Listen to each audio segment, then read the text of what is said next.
Good? All right, we are good. Hi, everybody. Welcome on Twitch and here at MomoCon. Thank you very much for coming out to the Inti Creates panel. And I want to start things off with a little bit of an apology because normally we would have myself and another guy from Inti Creates up here, but my boy, our CEO, Takuya Aizu, is stuck in Japan and was not able to make it to MomoCon because of a last-minute emergency. So we got a little bit of a different thing going on. So as you may have saw from the program, this panel is going to be about developing 2D action games and like US and Japanese indies. Well, that US and Japanese indies part was all in Aizu-san's head.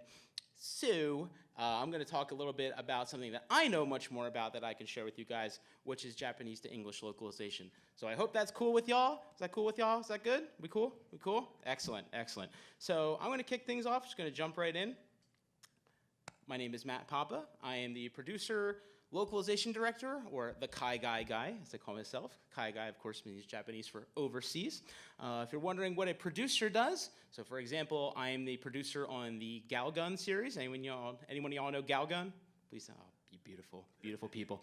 So I'm the kind of person who decides that, hey, you know, we should bring this game to the West, or hey, we should include a pair of underwear and call it a screen cleaner in the collector's edition. That's my job. You know, localization director, I'm basically in charge of all of our English or Japanese to English localization. So we're a Japanese company. All of our games get made in Japanese first, and it's my job to make sure that all you fine folks can read them and understand what the hell's going on. And then I do everything from do these events, run our Twitch channel, manage our Twitter, all kinds of other stuff. Now, at a place like this, I always feel like you can really get to know somebody by knowing what their favorite games in anime are. Of course, my favorite games, Mega Man 2, Final Fantasy Tactics, and Super Mario RPG. It has been that way since I've been about 13 years old and hasn't changed. It probably never will. Favorite anime? Azumanga Daioh, Trigun, and is the order a rabbit. I'm getting some finger guns. I appreciate that. And of course, when you do what I do, you get the interest. You get to see a lot of really interesting Japanese words. My favorite one is nande yanen. Any of y'all have ever heard the Japanese word before? Nande yanen. Get a couple finger guns. Okay. Nandeyanen is like, it's Osaka dialect for like, it basically means like, what the hell? It's a great word. I love it. And of course, I have our CEO, Takuya Aizu. He's a swell guy, but he's stuck in Japan. He's very much stuck in Japan, and so we're not going to get to learn what his favorite games or his favorite anime or his favorite Japanese words are, of course, because he is there. Now you might be wondering, who the hell are these Inti Creates guys? We've been making games for the past 23 years, since 1996. We are an independent developer based out of Chiba, Japan. The first game that we ever released that y'all will probably be familiar with is Mega Man 0, back on the Game Boy Advance. And so we started off with the Mega Man 0 series, following up into Mega Man ZX. Of course, Mega Man 9, Mega Man 10, some of the classic Mega Mans. And as we got later into our years, we started developing our own original IPs and started publishing those. That began, of course, with our title Azure Striker Gunvolt, and then leading into other stuff like Galgun, which is another one of our originals, Dragon Mark for Death, and recently we continue to work with other IPs such as Bloodstain with our release of Bloodstain Curse of the Moon. So if you're familiar with any of these games, you guys can probably tell we really like making like action-style games and Galgun. So what I'm here to talk to y'all about today is something that I've been doing ever since I started at Inti Creates 5 years ago, which is Japanese to English localization. And that really is kind of like the core focus of what any Japanese company needs in order to produce content for the Western market. Because a good localization or a bad one can kind of determine the fate of a project in anywhere outside of Japan. A good localization can really make a game shine, and a bad localization can take what's an otherwise amazing game and can make it a sour experience for people. I try to do a lot more of the former and not too much of the latter. Now, when I started off with Japanese to English localization, the first game I ever did was Azure Striker Gunvolt 1 for Steam. And when I first did it, and I think a lot of localization people will say the same thing, when I really say I didn't really know what the hell I was doing. And what I mean by that is you have an entire story, and you have to take that story that's in Japanese and compress it in a way that is completely understandable to anybody else who speaks any other foreign language. And when you work with a lot of games, that can be really tricky to do because you have to determine, what are you going to call all these like made up stuff. So when you have a project like that, there are all kinds of different, names of characters, names of organizations, names of special moves, special attacks, all kinds of things like that. It is really up to you to decide how you're going to do that. And when it comes to localization, there's honestly a lot of different schools of thought. There is the camp of people who are very intent on keeping the content exactly how it is in its original Japanese. You don't change a thing, you keep it exactly the way it is. If it's done like this in Japanese, it should be exactly like that in English, come hell or high water. And then there's people who, and you saw this a lot maybe in the early days of localization, maybe in like the 16-bit era and the 32-bit era, which is taking the original source material and kind of maybe sort of paying attention to it. But we still even had some amazing games that came out of that school of localization thought. And in those days, we were really none the wiser when thing A was happening in the original Japanese and thing B was something light years beyond what was happening for the English version, and honestly, sometimes vice versa. So for me, I try to do the best I can to kind of bridge the gap, because there's a lot of things in Japanese that really just do not translate over to English or any other language for that matter. And Japanese has a lot of these. So as a localization person, one of the biggest challenges, and honestly one of the most fun parts about doing this job, is how are you going to bridge this weird Japanese gap into something that people of all cultures and languages can appreciate. Let me give you an example. In Galgun 2, when you're having a conversation with Risu the angel, she mentions that, when she was in her school days, in her school cafeteria, she really loved udon. That's her favorite food. You guys know what udon noodles are, right? I can assume you all know what that is, okay. So she's like, I can never decide if I like Kanto udon or Kansai udon the best. But at the end of the day, it's all about that Kanto udon. Now, who knows what in the world I'm talking about when I say Kanto udon or Kansai udon? Location? Yes, but what is that? What is Kanto udon versus Kansai udon besides the location? Honestly, I don't even think a lot of Japanese people even know the difference. So you got to take these things. It's like, okay, I have these two types of the same food. No one in the US is going to know what the hell this means. How can I translate this into something that people can appreciate? So when I ask you guys, what's the first type of food you think of that has two very distinct but similar varieties that people get really intense in their feelings about? Exactly, pizza. Thick crust pizza versus thin crust pizza. Everyone's got their camp, everyone's got their opinions, and so when I decided to do this, I'm like, yes, pizza, that's it. That's how I'm gonna do this. And you can translate the idea without necessarily using the word-for-word Japanese that you see. And that is one of, honestly, the most fun things to do. And because for me, personally, it's not so much about you must keep these exact Japanese words exactly the way they are. It's conveying the feeling. It's conveying the idea. It's making a cheeky 90s anime reference, or it's talking about two different types of food, or whatever it may be. It's getting the idea across in a way that people who speak whatever language you're translating it in can appreciate and get that same sort of reaction that you're hoping for. That's what fuels us in what we do with localization. And so Galgun, ironically enough, Galgun has, despite what you may know about it being silly and sexy and all that stuff, has provided some of the most fun localization challenges in my entire career at Inti Creates. And I'll give you another example. So how many of y'all have played Galgun out here? For a show of hands, how many of y'all played Galgun? Okay, so there's a character in Galgun whose name is Corona. She's this mischievous, like, demon girl who is always trying to cause trouble for the main protagonist. And in Japanese, whenever she talks, every single time she says the Japanese word desu. You guys know the Japanese word desu? It means like the verb to be, or like is, right? Every time she says the word desu in Japanese, which is about 80 to 90% of the sentences she speaks, instead of saying desu, the two Japanese characters, says death in all English capital letters. It's like a play on words, because the Japanese word desu is a homonym for the English word death. It sounds exactly the same. Desu, desu. Exactly the same. So it's like a cheeky little wordplay that was like a fundamental part of her character, though. So you got to ask yourself, okay, this chick is saying death in like 90% of her sentences. That's not really going to make a whole lot of sense if I just leave it as is, right? You can only play with the word death so much. It only has so many meanings.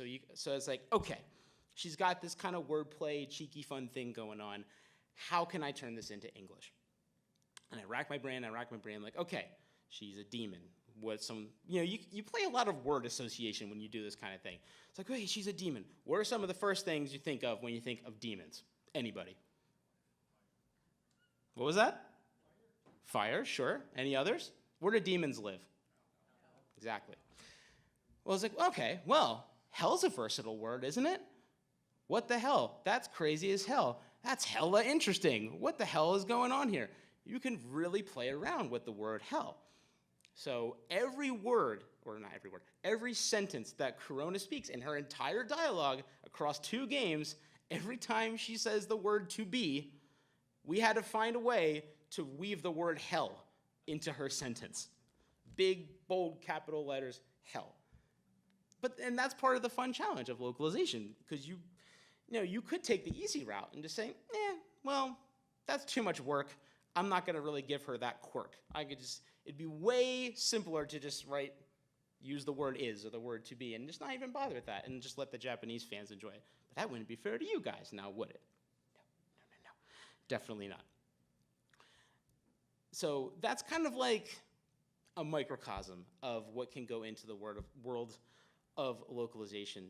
But the other thing you can run into is that when you're a busy studio like us, there's a lot of ways you can translate certain Japanese words. And I'll give you another example that literally had me up until 3 in the morning the night before we sent Galgun Double Peace off to Sony for approval, literally like hours before. I can only test games so much. And when you work at like an all-Japanese environment, if you're the only person who speaks English, you're the only person who can check this kind of stuff. And in a lot of cases where you work at a Japanese environment like that, that's honestly how the situation is. So, you do your best, and you hope to God there's no typos or weird things or things you think are funny but like nobody else thinks are funny. You really hope there's none of those that make it through. And, there's a lot of Japanese words that could have multiple meanings. So when we were about to send out Galgun Double Peace, in parts of the game, you can kind of move your cursor around. So you got like the character, and you can move the cursor around. It's like, it's like head or right arm or left leg or whatever. As you move the cursor around, those little things pop up. It shows you where it is. Well, one of the words that's part of the whole data bank for that is the Japanese word koshi. Now, koshi can have 2 different meanings. It could mean your lower back, like right down here. It could mean your lower back. But it could also mean your hips, like very different parts of your body. But it's the exact same word in Japanese.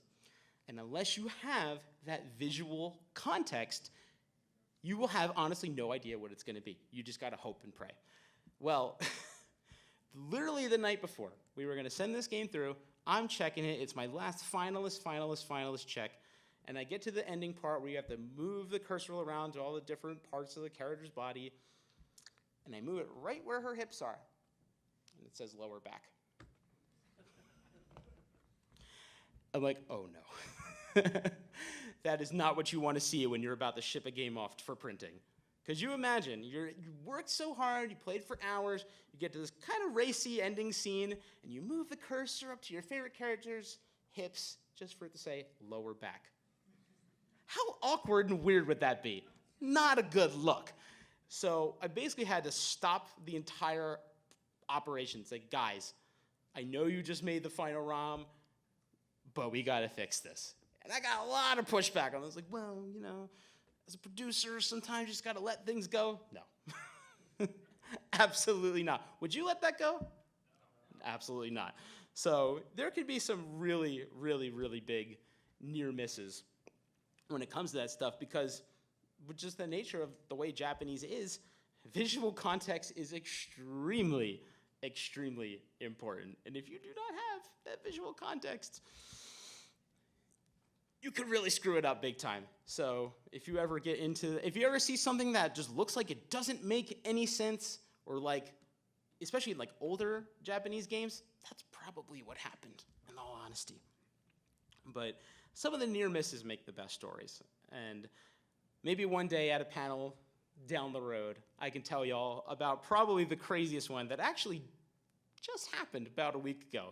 So hopefully you can come see us at another panel. Maybe I'll tell you guys that story, because I can't tell you right now because it has a lot of spoilers in it. But maybe another time, because I was sweating bullets. Absolutely, you do not want to be sweating bullets at a time like that.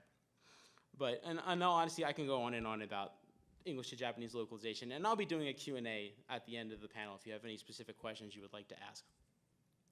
But I want to kick things over to the development side of the panel. But before I do that, I have a little tasty morsel I would like to share with you guys. So if you don't mind, I'm going to put your peepers over to the screen, and let's hope this video works.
All right, so I am very proud to announce right here at MomoCon for the very first time that we are releasing our Switch debut title, Blaster Master Zero, on Steam, and I'm literally going to put this thing up live right after this panel. And we're going to be releasing it June 14th, 2019, right on Steam. And as Inti Creates, as a company, we are going to be making a concentrated effort to put a lot more of our past titles on Steam going forward. And we're going to be starting things off with Blaster Master Zero 2.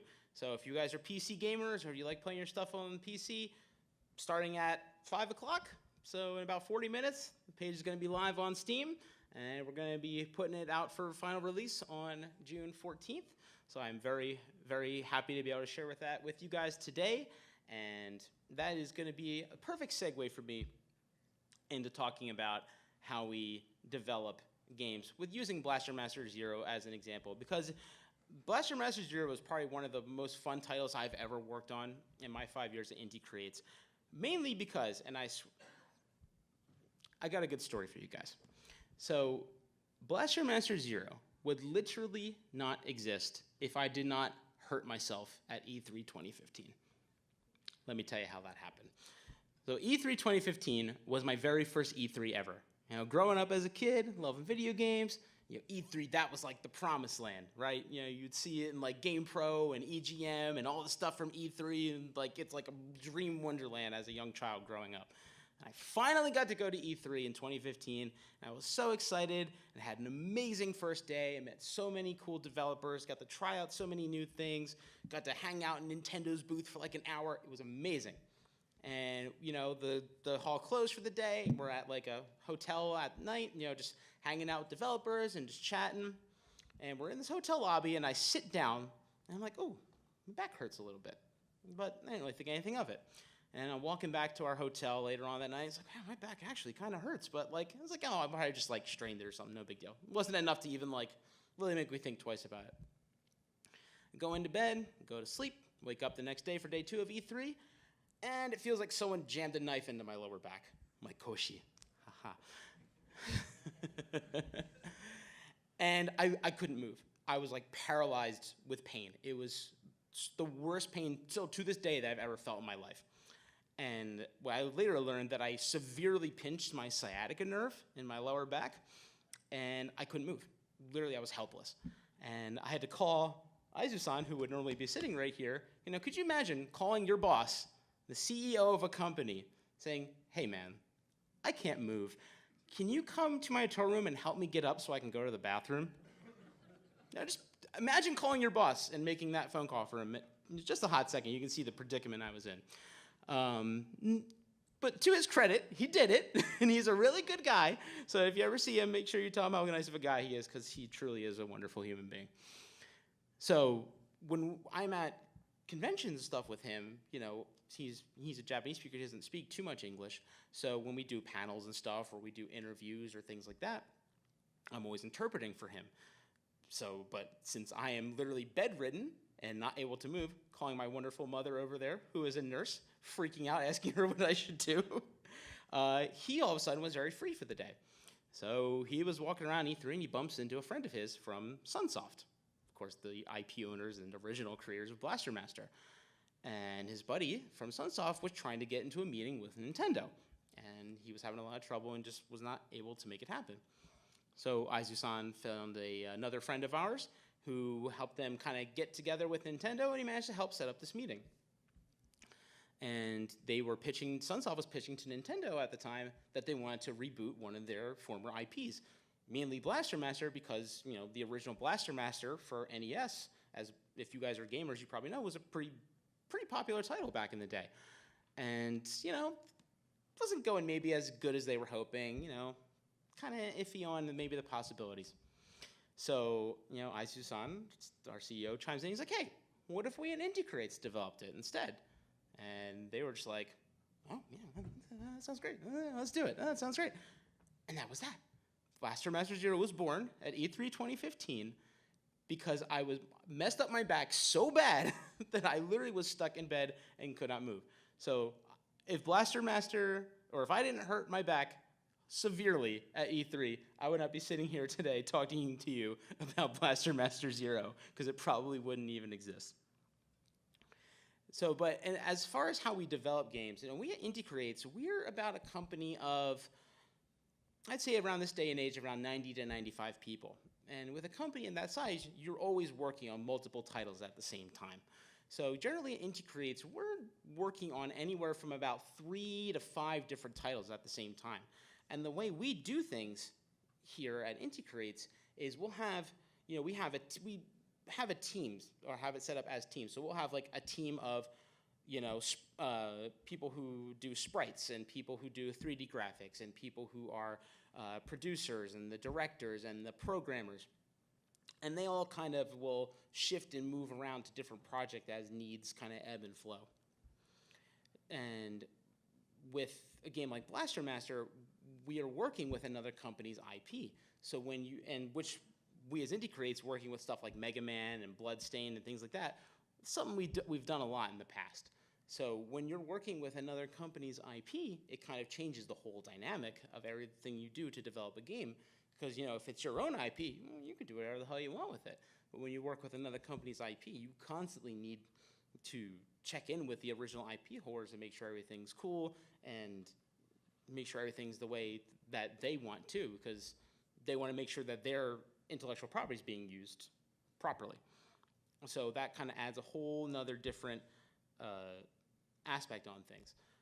But when it comes to us, you know, generally our dev cycles can run anywhere from 4 to 6 months to something like Dragon Mark for Death, which was on and off over a period of over 8 years. So when it comes to game dev, you know, we've cranked out titles. I think we did a Reddit AMA a couple months ago, and I was actually revealed to me for the first time that we developed Mega Man 2 or 3 literally within start to finish in 4 months.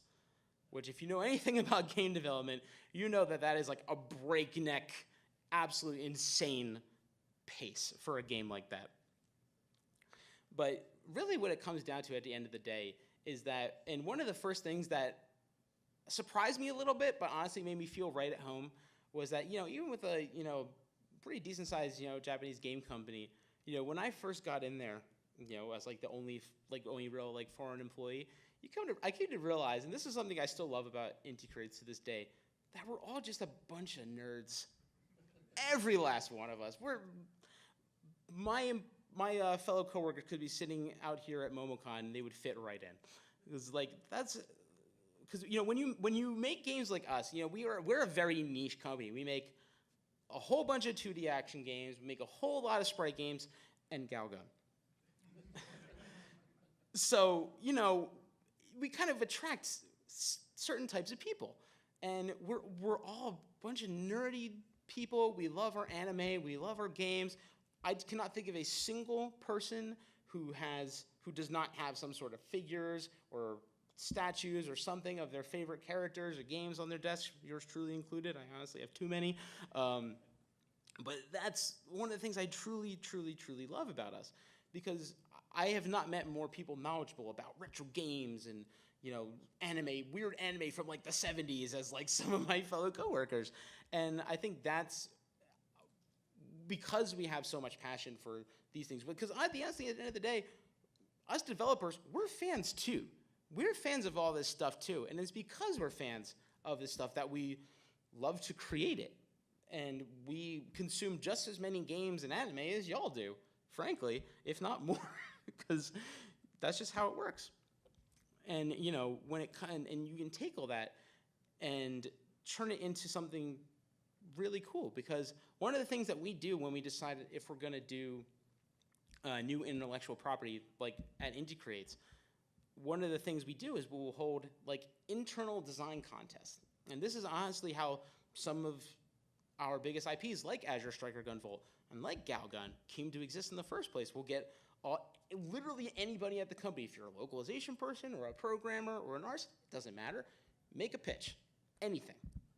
If you think this game will be cool, make a pitch and send it in. And then literally we have internal contests to see what could be the most interesting game.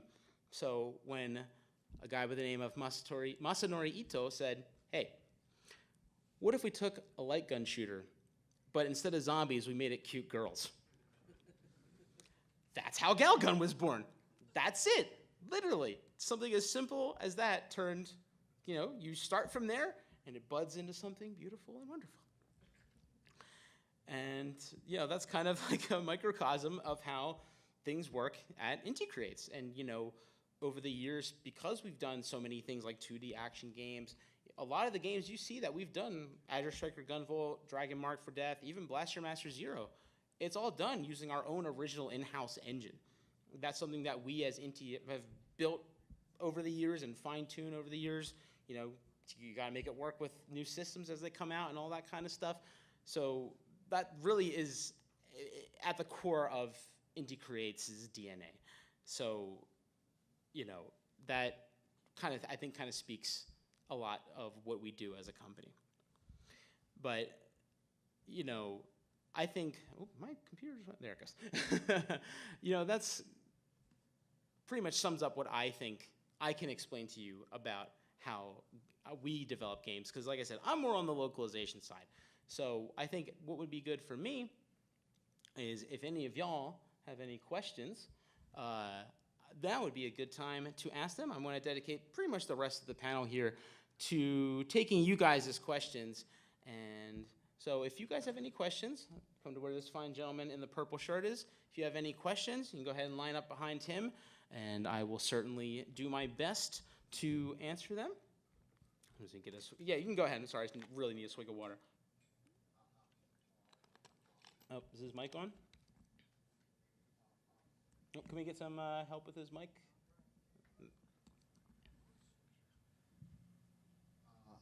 Okay. There it is. There we go. Hello, sir. As someone who wants to possibly work as a game developer in Japan. Sure, sure, sure. Right now, I have taken the JLPT, so I've taken N5. Okay, congrats. Did you pass? Yeah, I Good. passed. Congratulations. Congratulations. I want to maybe take it up to N3 or N4 Sure, at sure, some sure. point. But as someone who has development skills, at what level do you think it would be viable to at least work in an environment like that? There we go. So if you want to work in an all Japanese environment, like say like Inti Creates is, like I am one of only 3 non-native Japanese speakers there. And I would say if you're talking about a JLPT level, for those of you who don't know, the JLPT is the Japanese Language Proficiency Test, and it is like a basically globally recognized proficiency test in Japanese. 5 being the lowest level, top level 1 being pretty much native speaker level. I would say if you have a 2 or a 1, companies love 1s, don't get me wrong. But a lot of times I think you can get by with an N2. I personally never took the JLPT, but I think when a lot of the companies who are looking for people with specific JLPT requirements, I've never seen anything but a 2 or 1 in my entire experience. Never. Okay. I've never seen like, 3 is cool or 4. I've never seen anything below a 2 in terms of like job requirements or like in like job postings and stuff like that. Mm-hmm. So I would say if you are working to not just be able to work at a Japanese company, but honestly live your life comfortably in Japan and be able to communicate with not just your coworkers, but your neighbors and shopkeepers and everyone else in your daily life, N3 will get you there. N2 will make you start to really feel like you're all integrated with that. You always shoot for the stars and go for N1. Know. I don't even know if I'm there, to be honest with you. Because at least from what I was told, I was attempting to find a job there. Apparently, there is a bit of a shortage for developers over there. Yeah. So they'd be willing to work. They possibly would be willing to work out with some of the requirements. At least that's from what my friend told me, because he worked as an IT recruiter. Yeah, I think the world of IT is a little bit different. I think a lot of IT professionals in Japan have a lot more leeway when it comes to language ability. But I think for the game industry, because I think especially if you're going to work at like a smaller, more like medium-sized company like us, no one at my company speaks any English enough to even have like a basic conversation. And so all business, internal and external, is conducted in Japanese. Okay. So you need to be able to follow along with that, and you need to be able to communicate everything you would do with your job in Japanese at all times. Okay. So that's honestly, people ask me all the time, if we're hiring or if we can do any sort of thing. And the first question I ask is, can you speak Japanese enough to communicate pretty much fluently? And do you have a 4-year bachelor's degree? If you do not have either of those things, it's going to be really, really, really tough. Because I'm close to graduation soon. Okay, well, congratulations. Thank you. That was just something that I really wanted to see if I can. Yeah. I mean, getting the bachelor's degree is definitely a great step 1, and then, by any means necessary, increasing that Japanese proficiency. Surrounding yourself with Japanese content, maybe finding some way to do like some sort of prolonged stay in Japan. Those can go a really long way in helping with your proficiency. Great question. Thanks a lot, man. Thank you so much. Yeah, thank you. Hey. Hello. So, a topic that's been kind of hot in the gaming world recently is workplace culture and development studios. And you hear some of these horror stories that come out of places about crunch and these outrageous hours that people are working. I don't know if you saw the Kotaku piece they did on BioWare a little while back. I don't think I saw that one, no. But you hear this, and it's really discouraging for people who want to get into the business, and they see this like, I don't want to get involved in where I'm going to have to work hundreds of hours a week, and it's some crazy business. So from your experience, is that just the way it has to be with development? And at Inti Creates, what's been your experience there? How do they manage the workplace culture? No, I think with Inti Creates, and I know Aizu-san, if he was here, he'd be the first to say, is that he does not want people working long hours. With the nature of game development and how volatile it can be, and how discovering a last-minute game-breaking bug the night before you're about to ship can be the difference in your game failing miserably or it succeeding. So there are always going to be times, and especially in something like game development, where emergency, oh crap, this is on fire, all hands on deck, needs to happen sometimes, unfortunately. And that's just the nature of game development, whether you're a team of 2 or a team of 2,000. But generally, you do hear a lot of horror stories about workplace crunch, and I really wish it wasn't that way. I think it's become such a norm in the industry that it's kind of been just kind of low-key accepted by a lot of people over the years. And in Japanese work culture is notorious for being, people spending long hours at the office and literally working themselves to death. Japan literally had to invent a word for death by overwork. So it's definitely something that us over Japan are very familiar with as well. Do I think it needs to be that way? No, I don't. I definitely think one of the biggest things affecting it is, like I said, for Japan, working those crazy long hours is so ingrained in the culture that even when the Japanese government tries to do things like the last Friday of every month everybody leaves at 3, nobody does it, even if they have the opportunity to. A lot of people that I know, not just in my own company but anywhere, they stay because they want to. So sometimes it is up to the individual. But when you see like the prolonged crunches of 80, 100 hours a week for weeks on end, it really bums me out, and I really wish that wasn't the case. And I feel like it would take a lot to undo that kind of DNA that's been created over the years. Do I hope it's possible? Yes. I do everything I can to avoid that. I don't believe in that. I think you should not work yourself to death for anybody. I work at my best, and I think everyone works at their best when they're rested and can think clearly. Once you get to a certain point, your brain is just goop. You can't think clearly anymore. But I certainly hope that things do change over the years, because I can only imagine, as somebody out from the outside looking in, how disenfranchising that can be, for sure. Thank you. Yeah, thank you. Great question. With the release of Blaster Master 02, it was a surprise release to a Nintendo Direct. What is it like preparing for something like that, where the public has no idea it exists, and then an hour later, tons of people playing it? It's honestly it's fun, but it's also really tough at the same time. Working with this kind of material, you always have 10,000 secrets in the back of your head about stuff before everybody else does. But getting to work with Nintendo of America on something like a Direct was really fun, because as a Nintendo fan, it's really exciting to be like, ooh, I'm in the in crowd. I get to contribute to something like a Direct. It's really fun. But so with the way that works is obviously all these things are prepped way in advance, so you need to make sure that you have your announcement materials planned out, your trailers made, your copy written all well in advance. And it's really just, not being a blabbermouth at that point is really what it comes down to. And, making sure that, I think some people, when they have a surprise announcement like that, or a shadow drop, as we call it, some people will send out, like press releases and stuff like that in advance, to like media outlets to let them know, hey, this thing's coming, so they can be ready when it hits. That Direct drops, boom, it's all ready to go. But then you also run the risk of, if somebody maliciously or unintentionally leaks that, your whole announcement is completely ruined. So it's something you have to kind of weigh. I personally always, if it's something like that, being as a part of something as big as a Nintendo Direct, I always like to play it safe. And so anything, we put out all our press releases and everything after the fact. But that's just me. Thank you. Yeah, thanks. Hello. Hi. Got a question regarding the Inti stance on working with American indie video game Sure, yeah. groups. In your regards as a translator, Yeah.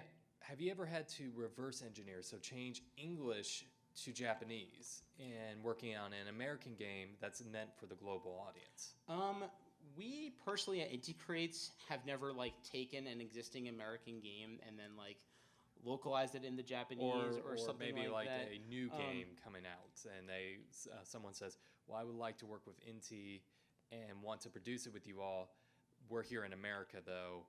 How can you help us get it out to the world?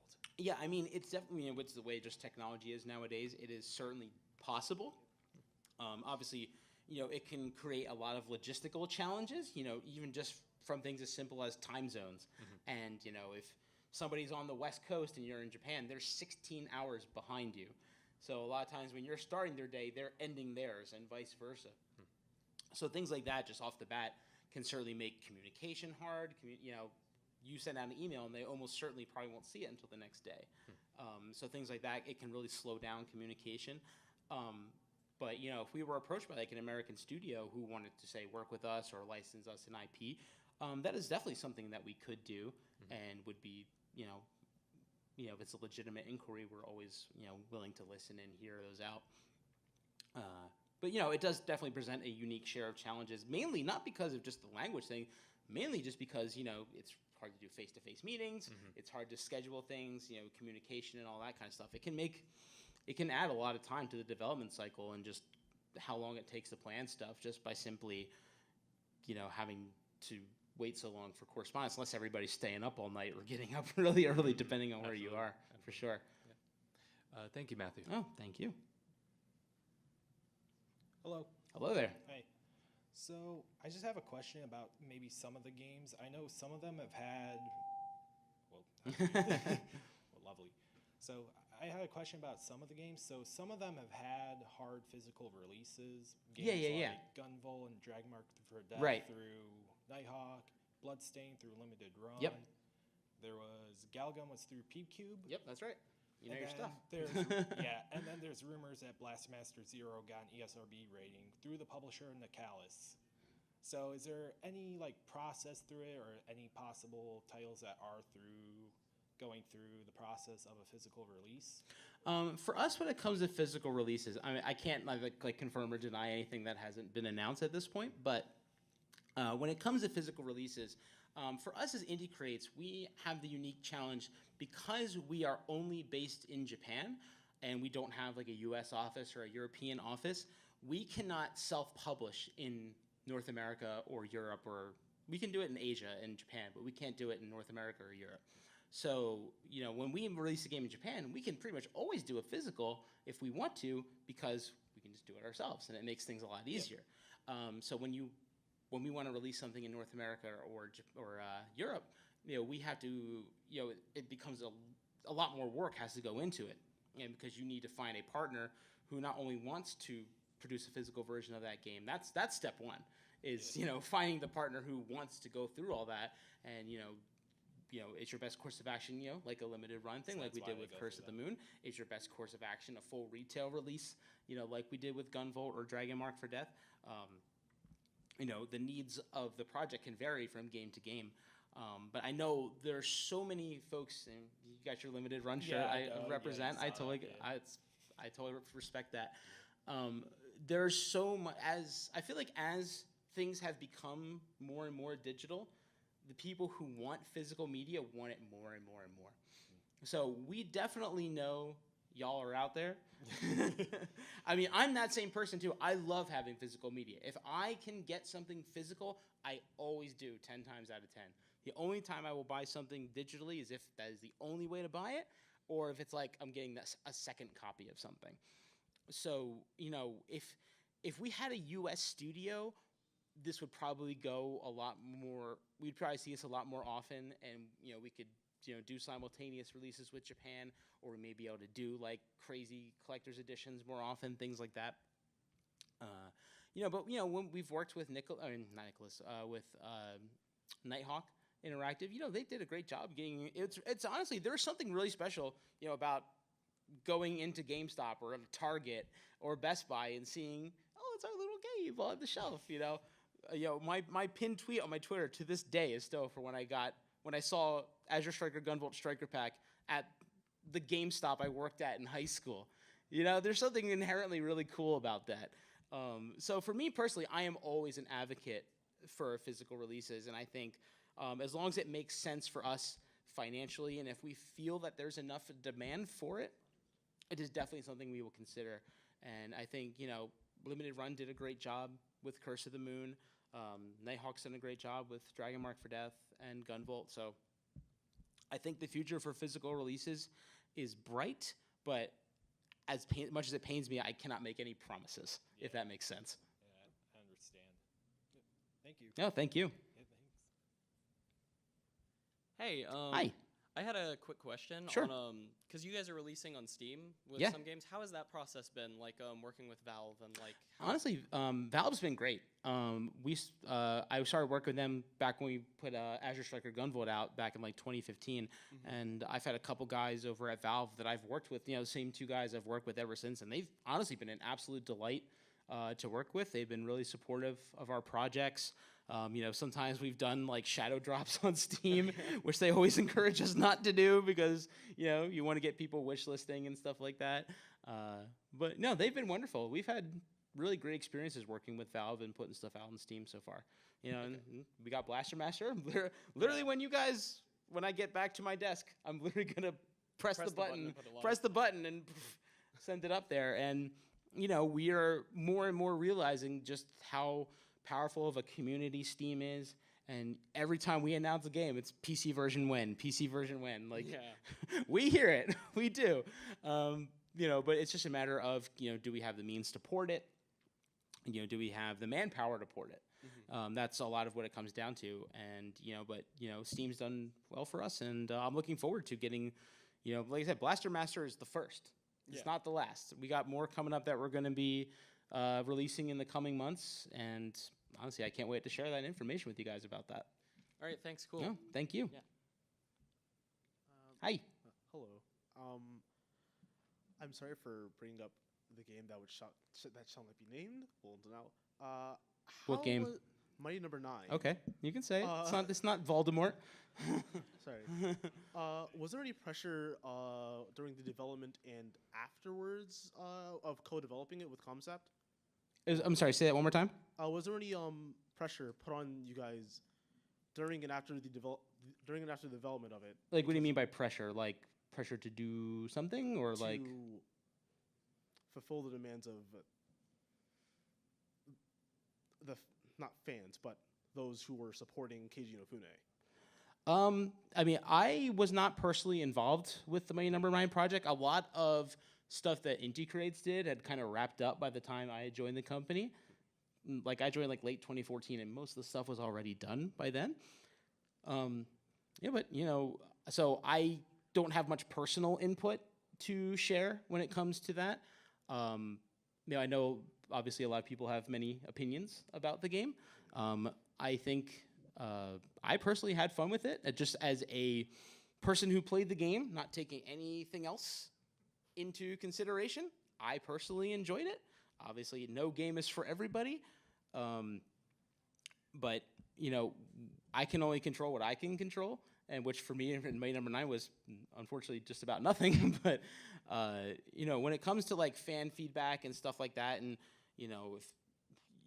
all creators and developers, they have a vision for the game. And I think, obviously, and this goes for any title, Mighty Number 9 or anything else, we obviously listen to what fans are saying. We obviously listen to how people feel about our titles. But at the end of the day, we can take that into account when decisions are made. And I think any developer can say this. But at the end of the day, it's the vision of the creators of what do they think will be the best game. Fans may, the voices of the fans can sometimes influence that. Can sometimes say, oh, well, we never thought to do this. And, if the fans really want this much, hey, maybe we could do that. It really depends.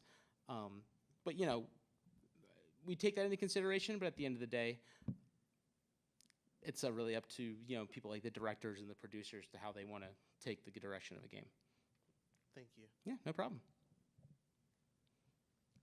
Hi. Hi. I had a general localization question. Sure, yeah, Kind of shoot. Something I've always wondered. So let's say Inti Creates has this Japanese game. Mhm. They want to release it in the U.S. and Mexico. Sure. Do they take that Japanese script and then have an English speaker translate it from Japanese to English, and then a Spanish speaker translate it from Japanese to Spanish? Or do you take the English one and then translate that to Spanish? It mostly depends on the language, but I think for us, when we translate anything into like eFigs, which is English, well, not English, more like figs, so French, Italian, German, Spanish. Those are kind of like some of the big languages you get. we always will do those like the Romance languages, a lot of European language will get translated from English. Some of our, I'm not involved with the like Chinese or Korean localizations that we've done, so I don't want to say something that's wrong, but sometimes it's easier for like the East Asian languages to come from the Japanese. It really just depends on the localizer for those. But for like any of like European languages or like Mexican Spanish or anything like that, those are always any game we've ever done. And I would say probably other companies is probably the same thing where those are coming from English. Just because you have a lot more people who are native English speakers and Spanish speakers or vice versa than you have Spanish and Japanese or French and Japanese. Just a lot more people speak French and English or Spanish and English, so it always comes from the English. So when you're localizing, you have to be mindful of that when you're making up, you know, say like character names or special terms that are created in a game. You got to think, okay, this is coming from English. How might this sound in French or Spanish or something like that? So something you got to take into account. I was thinking about that because I was imagining somebody in like France trying to figure out what the difference between Chicago and New York pizza was, like in your example. You know, and you know, honestly, to the localization team's credit, you know, sometimes they will, you know, if the whole, you know, New York Chicago pizza thing isn't jiving maybe with a Portuguese speaking audience, just pulling out a random example, maybe that person might find a more local example. But that's what makes localization great. As long as you can convey that idea to your audience, whatever language it's in, you're doing it right. So I actually kind of wonder now if they did that with that line. I'm really curious about that. But yeah, thanks. Great question. Thanks. Hey, just a general question. Sure. What do you enjoy most about 2D action platformers or 2D action platformers and Galgun made by Oh Inti my Creates? goodness. What do I enjoy most about them? I mean, I grew up with 2D action games. Mega Man 2, which is still my favorite game to this day, was the reason I fell in love with video games at the tender age of like 5. So, you know, those games like that have been a part of my life ever since I was absolutely able to hold a controller. So, you know, I played Mega Man 0 when I was in high school, you know, playing on my GBA, you know, during lunch or during study hall or during class sometimes, you know, playing games like Mega Man 0. And I remember seeing, like, who are these Inti Creates guys? I remember specifically the very first time I played 0 thinking that, and, you know, life can take you in crazy directions. But, you know, there's just something inherently, you know, especially with a lot of the games that we make, they're a lot more fast-paced and very kind of intense. It's just pure fun. It's just pure, unfiltered fun for me. And I'm sure that, you know, my growing up with games like Mega Man and stuff like that probably influences that to this very day. But they just bring me so much happiness because they're just fun. I don't know if that's a crappy answer to your question, but No, that's fine. That's simply fine. I was just. Yeah, no, I can't think of any type of game that provides me with more enjoyment and entertainment than, you know, those 2D action games or action platformers and stuff like that. I have yet to find one. Maybe besides Final Fantasy Tactics, that's kind of like an outlier, but you know. All right, thank you. Thank you. Hey. Hello. Hey, so you mentioned a little bit about like having to handle other companies' IPs. Sure. Oh yeah, we've done a lot over the years. Yeah, so I want to know what it's like on the other foot, like whenever you guys handed out Gunvolt to Yeah. Blade Strangers. Yeah, Gunvolt's made the rounds. You know, he was in Runbow by 13M Games. He's in Blade Strangers. So when it comes to licensing out our own IPs, you know, generally we have Yoshihisa Suda. He's the director of the Gunvolt series. So like usually, when we grant the okay to use him in like Runbow or Blade Strangers or something like that, a lot of times what happens is like we give the okay, contract signed, great. You know, they start creating the assets, you know, like, you know, the art or what have you, sort of building all the assets in the game, and then, you know, they'll send us like, hey, here's how he's gonna look, here's how he's gonna move, here's what he's gonna do. And, you know, we'll put that off to the Gunvolt team, and they'll say, oh, well, you know, his jacket doesn't quite look like that. Tweak his jacket. Or, you know, when he uses his gun, it doesn't quite do that. You know, you basically go back and forth of making tweaks and changes and fixes, basically until both parties are happy. And then, you know, once the Gunvolt team's happy, then they give their blessings, and then, you know, the stuff's good to go. But, yeah, it's honestly been a lot of fun working with other companies. Like, you know, the first one like you said, was Runbow, 13 games, to their credit, they just reached out to us and said, hey, we love Gunvolt. Can we put them in our game? And we said, yeah, go for it. And they did. And it was a lot of fun. Cool. Since I'm the only one up here, can I get another one? Sure. All right. That's fine by me.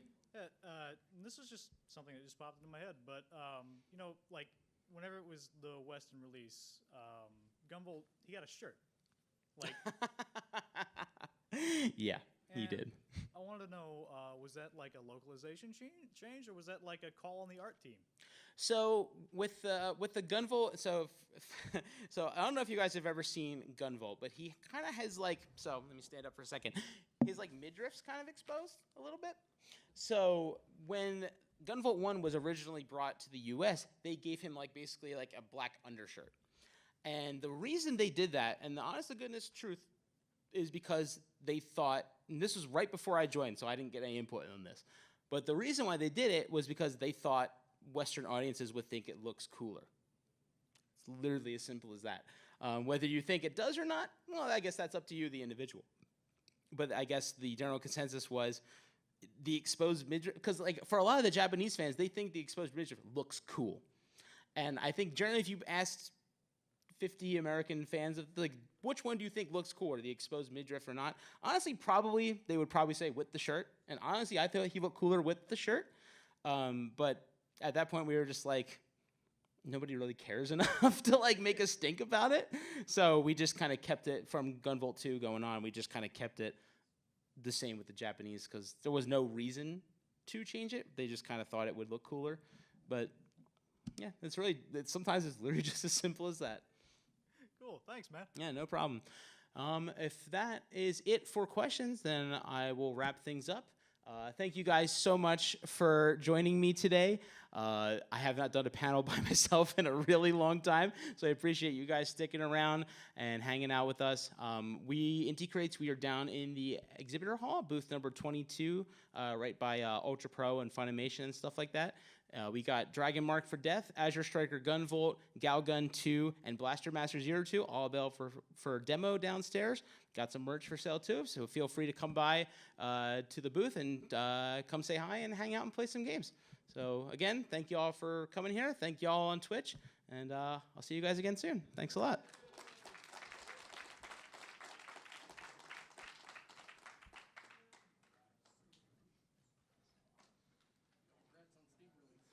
Thank you.